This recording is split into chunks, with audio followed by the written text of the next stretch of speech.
Join our community by subscribing. Every click helps us share more stories like this one. The introduction. The tiny town of Maplewood was nestled between rolling hills and dense groves of oak trees.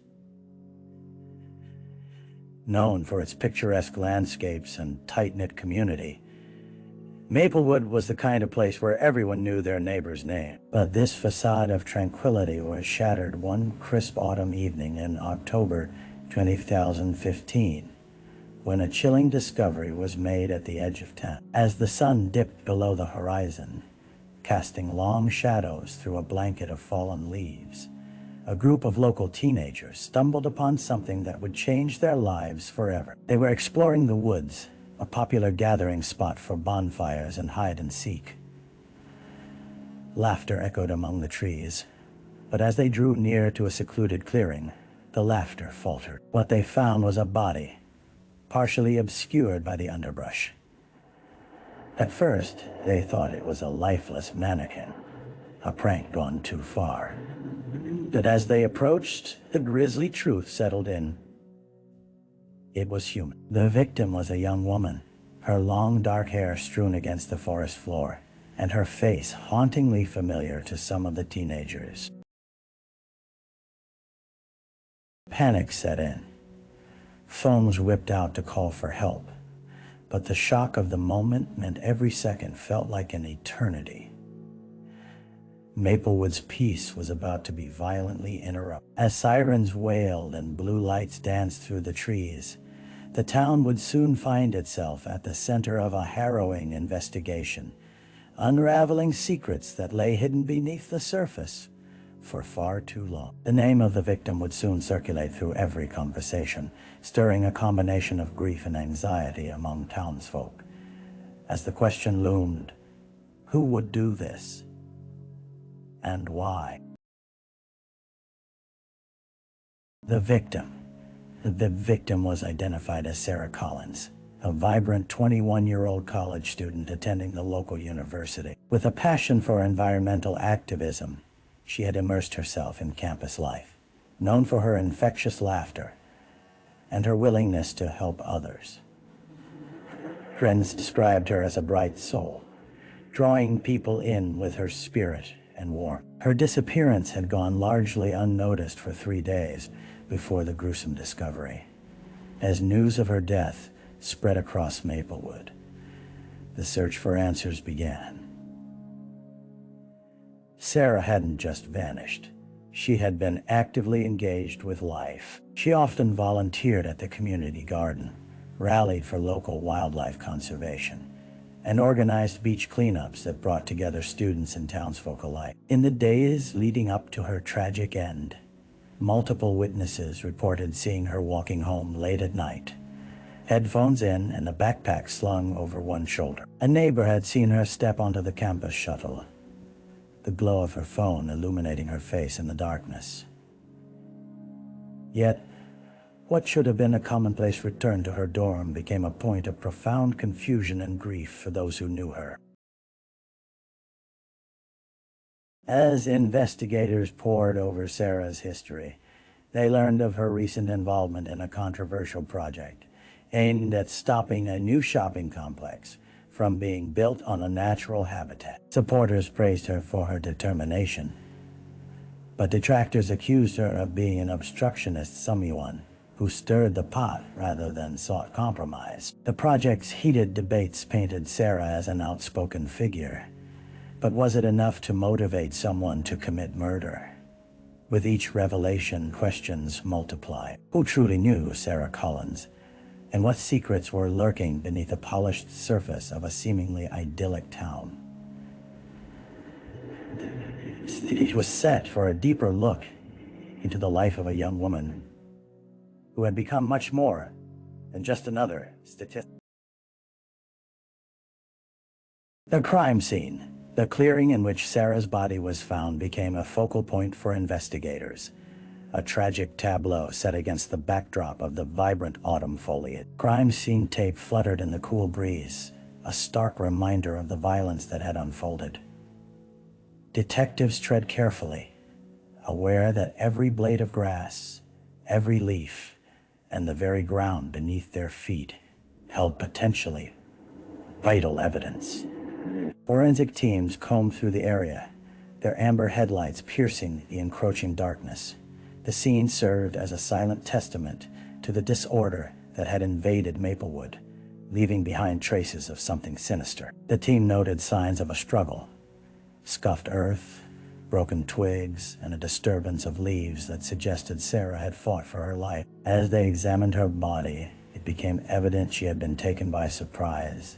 The remnants of her last moments, a chaotic blur of fear and desperation.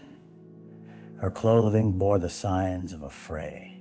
Multiple torn patches hinted at a violent confrontation. Investigators observed bruises on her arms, clear markers of an unwillingness to submit. One of the detectives, a seasoned investigator named Detective Maria Vasquez, noted the absence of any personal items. Sarah's phone, purse, and jewelry were all missing. It was clear that this was no random act of violence. Theft wasn't the goal. Instead, there was an undercurrent of rage intertwined with a desire to silence her. As the night deepened, the atmosphere grew thick with tension. Investigators began canvassing the area, speaking to nearby residents. One witness, a local shopkeeper, mentioned seeing a dark sedan parked at the edge of the woods during the early morning hours. Another claimed they heard muffled screams, faint and distant, like echoes of a haunting fate. Each detail stacked upon the other, drawing them closer to an unseen shadow that loomed over the calm facade of Maplewood. The crime scene was a chilling reminder of fragility, the laughter that once filled the town now taking a mournful turn, as the community braced for the unsettling journey of unveiling the truth behind Sarah Collins' untimely death. The early investigation. The morning following the discovery of Sarah Collins' body, the Maplewood police force mobilized with urgency. Detective Vasquez gathered her team in the small, dilapidated precinct, where the walls were adorned with faded photographs of smiling faces, families, community events, all echoing a time of innocence. Now that innocence was shattered, and it was time to dig deep into the lives of the town's residents. They launched an immediate canvassing effort, creating a timeline of Sarah's last known whereabouts. Each person she interacted with became significant. Friends were interviewed, many still grappling with shock and disbelief. They spoke of her passion for activism, but it was her most recent project opposing the development project that sparked concern. A close friend revealed that Sarah had received threatening messages online, anonymous notes filled with profanities and warnings to back down. Police began to trace those electronic threats, but the anonymity of the internet posed a formidable barrier. The development company was scrutinized next. Board members were interviewed, their reactions a mix of feigned shock and veiled anger at Sarah's relentless pursuit. Tension simmered beneath the surface as they were drawn into an investigation they had hoped to avoid. Detective Vasquez pushed for background checks on anyone associated with the project, emboldened by the idea that someone's frustration could turn deadly. Meanwhile, they started analyzing security footage from nearby camera streetlights flickered to life under the cloudy sky, capturing scenes of everyday life in a town suddenly tainted by tragedy. Not far from Maplewood, a resident recalled a peculiar encounter. A local man had bragged about a confrontation with a stupid activist weeks earlier. Vasquez made a note to follow up. With each passing hour, the investigation gained momentum, weaving through a web of conflicting emotions, secrets, and possible motives. As the sun set once again on the small town, fear settled in. Maplewood was a community on edge, grappling with an unsettling realization. They were not just witnesses to a crime, but potential suspects in a landscape where the line between right and wrong had begun to blur beyond recognition. The journey into darkness had only just begun.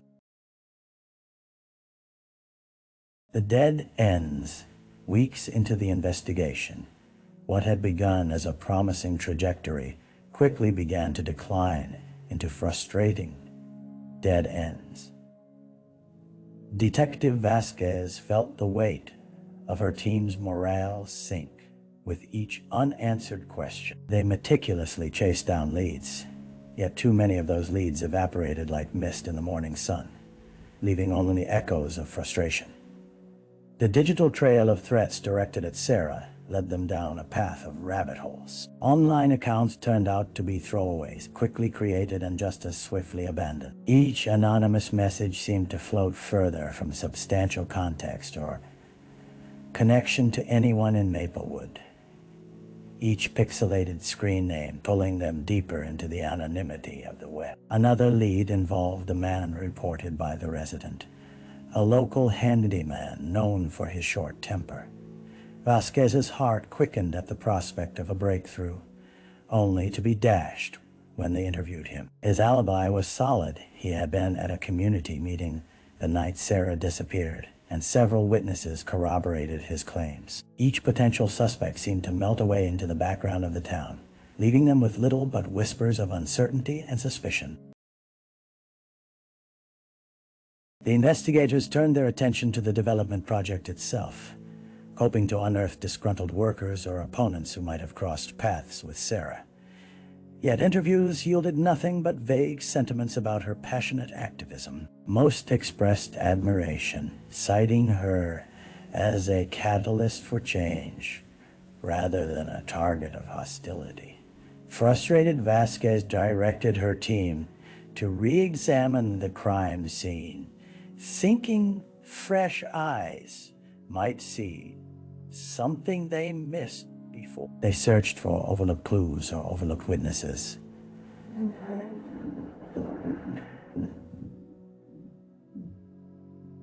The woods whispered secrets that seemed just out of reach. Every rustle in the leaves, every crack of a twig felt heavy with potential. Yet, the longer they searched, the more fruitless their efforts seemed. Each day brought the sinking realization that time was slipping away, and with it, the hope of finding whoever had taken Sarah's life.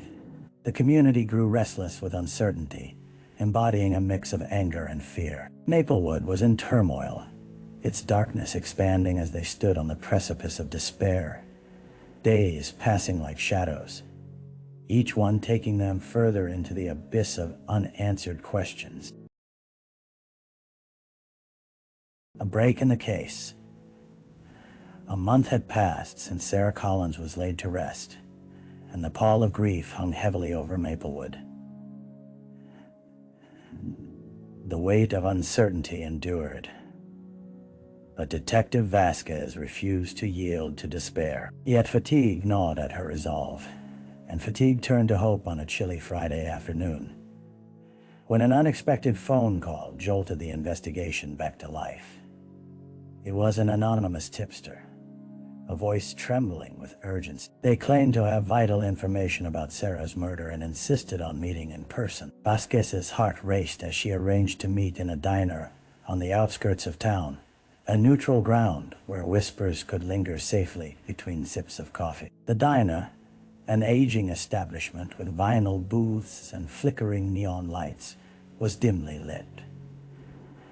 The air carried the scent of fried food and a hint of desperation. As Vasquez entered, she spotted a figure seated in the corner, shoulders hunched over a nearly empty cup. It was a man named Kyle, someone local authorities had dismissed as a low-level troublemaker, known for drink-fueled antics, but who had suddenly found purpose in the aftermath of the tragedy. Kyle spoke in hushed tones, cracking his knuckles nervously as he recounted the night Sarah was killed.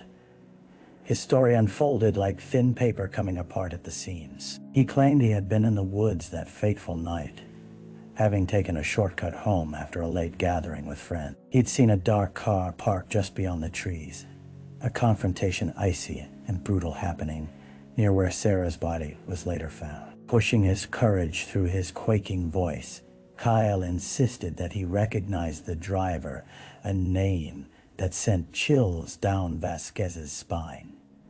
Mark Hayden, a young contractor who had been vocal about his disdain for Sarah's activism. His involvement in the development project aligned too closely with the timeline of Sarah's last days. The name echoed in Vasquez's mind, a piece of a deeply layered puzzle suddenly snapping into place. With renewed energy, the detective immediately had Kyle sketch a rough layout of the scene while she noted down the details. Although she remained naturally skeptical of the reliability of a whistleblower with a troubled past, something felt different this time.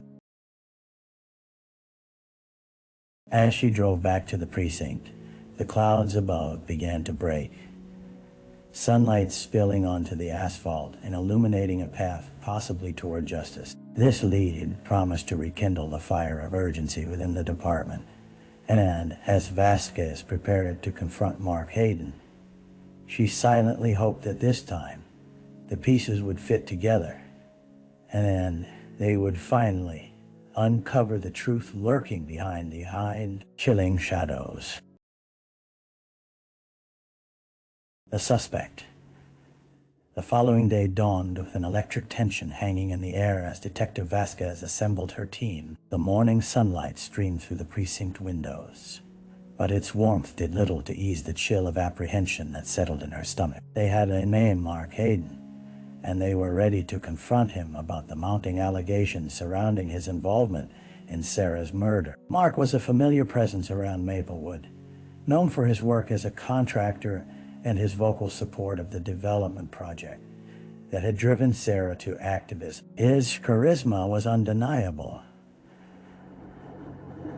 Townsfolk often viewed him as a man of the community, one who could charm his way into conversations and garner goodwill. But under that confident exterior, there lay a potential darkness that Vasquez was determined to uncover. They arrived at a modest house on the outskirts of town, surrounded by stacks of construction materials, a sight that distinctly showcased Mark's recent projects.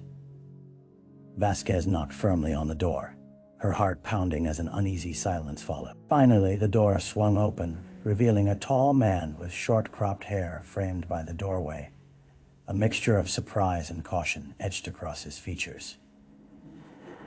"Detective Vasquez," she stated coolly, flashing her badge. "I need to ask you a few questions about Sarah Collins." Mark's demeanor shifted immediately, his initial surprise at the visit morphing into a defensive posture. He stepped back, allowing them to enter, but the request for a mere conversation felt charged, heavy with unspoken implication. With every word Vasquez uttered, it became evident that Mark had rehearsed his response as well. He claimed he barely knew Sarah and hadn't engaged with her campaign at all. "She was just one of those activists, always causing trouble," he said, a dismissive wave of his hand punctuating his words. Vasquez leaned in, catching the flicker of anxiety beneath his bravado. "You knew where she was that night?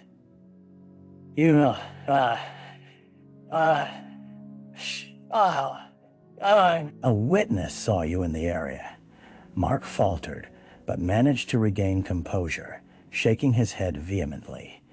He denied any confrontation, insisting he had been home working on plans for a new project. Even as his alibi began to unravel under Vasquez's probing, the confidence of someone used to being in control belied the desperation brewing just beneath the surface. Once the questioning concluded, they left the house, but the atmosphere felt charged with something more palpable than the summer heat. The subtle twitch in Mark's shoulders, the defensive stance he adopted, were signs of more than mere indignation. Vasquez sensed that they were inching closer to a truth buried beneath layers of deception. As they returned to the station, she couldn't shake the feeling that they had not only uncovered a suspect, but the possibility of a motive one steeped in anger, frustration, and an unwillingness to accept defeat. The investigation was far from over, the path ahead twisted and brimming with uncertainty. But Vasquez was resolute. She would unravel the layers until the complete story emerged. The trial. Months later, the air in the Maplewood courthouse was thick with anticipation. The small town, which had spent countless days in mourning and uncertainty, was now poised to witness a trial that would unravel the dark events surrounding Sarah Cullen's death. As citizens filed into the wooden pews, turning the courtroom into a sea of familiar faces, an uneasy blend of hope and trepidation settled over them. Detective Vasquez, now a critical player in the trial, stood resolute at the back, preparing to watch the culmination of sleepless nights and relentless searching. Mark Hayden sat at the defendant's table, his demeanor shifting between arrogance and anxiety, occasionally glancing at his attorney, a slick man with a confident posture and a sharp suit. The air crackled with the weight of the accusations against him. First-degree murder, stemming from the assault on Sarah and the malicious intent that had spiraled into tragedy. The prosecution laid out a compelling case, chronicling the events leading to Sarah's death. They presented testimony from friends who recounted Sarah's fears of the threats she received, her increasing anxiety leading up to her disappearance. As they revealed Kyle's testimony, the account of Mark's vehicle in the woods that night, murmurs swept through the audience. It solidified Mark's connection to the crime, but the defense spun a tale of inconsistencies, attacking Kyle's character, portraying him as unreliable and desperate for attention. As the days wore on, the prosecution called upon forensic experts, illuminating the physical evidence and lab results, helping construct a timeline that firmly placed Mark at the scene of the crime. Each piece added weight to the prosecution's argument, revealing marks on Sarah's body consistent with a violent struggle, and concluding that she had fought back in a final act of defiance. The defense, however, countered again with sharp rebuttals, introducing witnesses who painted Mark as an innocent victim of circumstance. Friends attested to his good nature, casting doubt on the possibility of his violent capability. It was a tactic designed to tug at the heartstrings of the jury and the townsfolk alike, an appeal to the veneer of normalcy that had once cloaked Maplewood. Throughout the trial, Vasquez observed as emotions ran high within the courtroom. Tears of grief intermingled with fury, the community wrestling with its pleasures and fear. For every case presented, the gavel echoed like a heartbeat, the rhythm of a town searching for closure. As the jury was sent to deliberate, the tension boiled over into an unbearable silence. Days passed, each moment dragging like lead, uncertainty gnawing at those who clamored for justice. Finally, the jury returned, a collective breath held as the verdict was announced.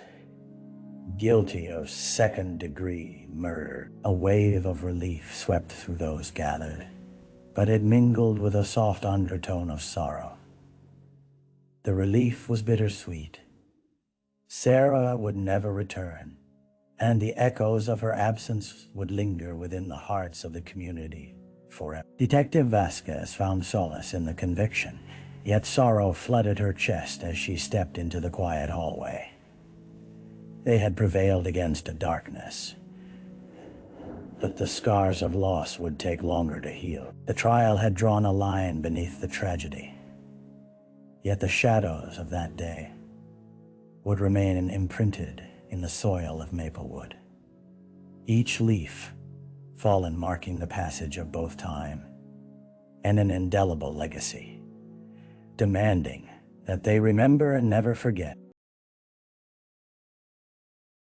The aftermath. In the months following the trial, Maplewood slowly began to rebuild itself. But the scars of Sarah Collins' murder lingered like shadows in the minds of its residents. The vibrant campus where she had once campaigned for environmental causes became a ghost of its former self, its hallways echoing with whispers of what was lost. New posters adorned the walls, honoring Sarah's legacy. But they never felt quite enough, a bittersweet reminder of her fight for change that ultimately cost her life. Detective Vasquez, burdened by the toll the case had taken, often visited the edge of the woods where Sarah's body was discovered. Standing in that secluded clearing brought a medley of emotions, peace mingled with deep-seated sorrow. Each visit reaffirmed her belief in the importance of justice, but it was coupled with the weight of unresolved questions. How could a community that seemed so safe harbor such darkness?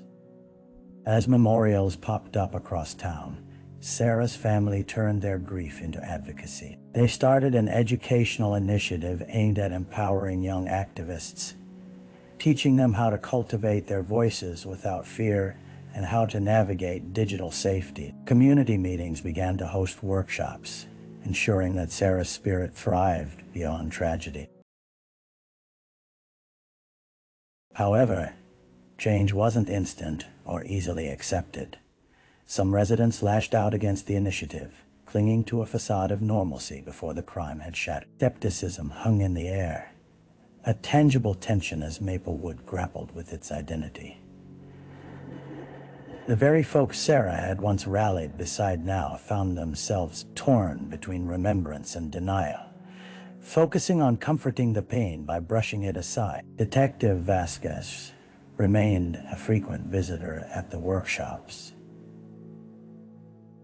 speaking candidly about her experiences in hopes of closing some of the town's wounds. As she recounted her journey through the investigation, her authenticity resonated with both the youth and the elders who sought understanding in the face of tragedy. Audiences at the workshops began to loosen their reservations, sharing their own stories and realizing that, while threats could be silenced, the community could always choose to rise above hate. Yet, beneath the surface veil of healing, Mark Hayden sat in prison, his once charming demeanor stripped bare by the weight of his actions.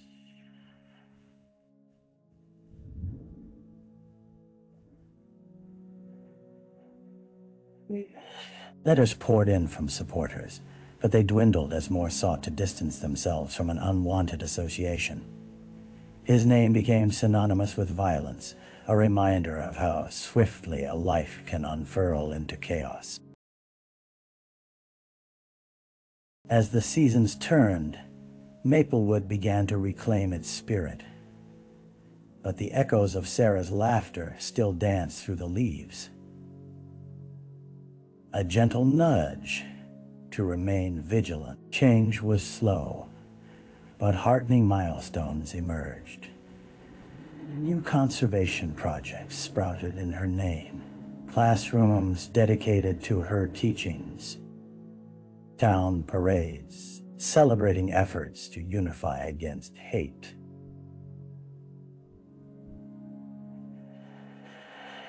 Detective Vasquez understood that though the road to full recovery was long, each step forward mattered, and hope could blossom even in the wake of despair. The sun cast its golden rays over Maplewood once again, illuminating a patch of ground that bore the weight of both loss and resilience. In that quiet forest clearing where darkness once dwelled, flowers began to bloom.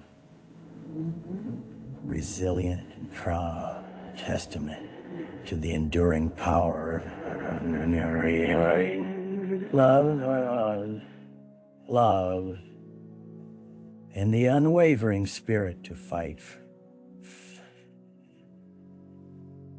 Yeah.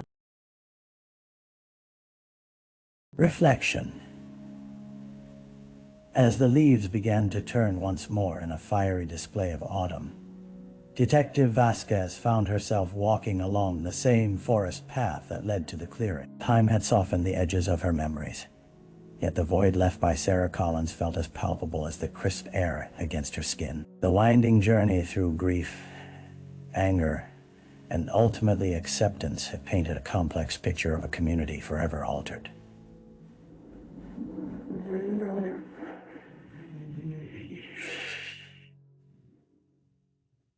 Reflecting on the past year, Vasquez took solace in the changes that had unfurled within Maplewood. The conversations sparked by Sarah's legacy continued to ripple through local gatherings, carving out space for vulnerability and resilience. The people she once viewed as resistant now embraced a renewed commitment to nurturing their community, to championing safety and dialogue, a true metamorphosis born from tragedy. Sarah's life, once extinguished too soon, had ignited flames of awareness and advocacy. Vasquez felt both a deep sense of loss for the young woman whose passion had been silenced, and a profound gratitude for the impact her death had inspired. Visiting the newly planted garden dedicated to Sarah, her heart swelled with an array of emotion. Here, amid the vibrantly blooming flowers and carefully placed benches, the town had found a way to weave healing into the fabric of their shared experience. As children played nearby, laughter filled the air, and a sense of bittersweet beauty emerged. Life had a way of moving forward, even when marred by grief. Vasquez knew that healing was an ongoing journey, marked by both anguish and hope. She had witnessed the community rallying not just to remember a lost life, but to ensure that its memory transformed into something powerful. In those moments of reflection, amidst the echoes of the past, a single mantra crystallized in her heart: that love would always stand in defiance of darkness.